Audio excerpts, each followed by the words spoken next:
Typically, when we evaluate a Bluetooth speaker, we're looking at elements like portability and battery life, and those still apply in this case, but the reason we're in our home theater room among all these speakers is because this Bluetooth speaker proposes to replace them. Okay, maybe not a wholesale replacement, but the idea behind the theater box is that you can plop it in front of your TV or maybe your tablet or phone, and it acts as a little mini home theater. It's got drivers firing out of all the sides, and it's got this 3D holographic sound processing built in. So the question for me is that all marketing hype, or does it actually deliver?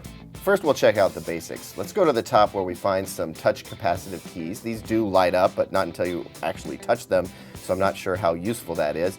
It does operate as a speakerphone, hence the little insignia here, quick mute switch, the basics, and then an NFC touch pairing area here.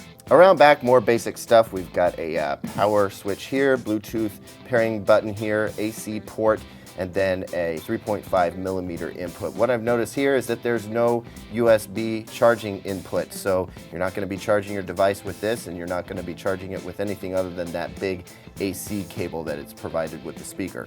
What you can't see are all the drivers behind this grill. We've got two 2-inch drivers, one on each side here, two 2-inch drivers firing out of the sides towards the side of the room, and then on the back of the speaker there's a 3-inch bass driver. That kind of driver positioning, paired with some 3D sound processing, is supposed to offer a more expansive sound, something that sounds a little bit more theatrical than, say, a tiny little speaker sitting in the center of the room. And it does that pretty well. Movies, TV, games, they all sound very good with the speaker. I mean, you don't get some huge left and right stereo separation, but on the other hand, this thing sounds better than some 2-channel soundbars without subwoofers that I've heard. Bass is ample, it does have that spacey sound to it, and it's clear enough. The downside is you can't turn that 3D sound processing off, so as a result, music tends to sound a little bit too spacey for me. Now for a phone, a tablet, or even a laptop, this speaker is actually going to sound a lot bigger than the size of your picture. So how does it work with TVs? Well, it works pretty well, except for I feel like you need to have a longer cable. This little 3.5 millimeter cable they provide doesn't go very far, so depending on your setup, it may not be ample.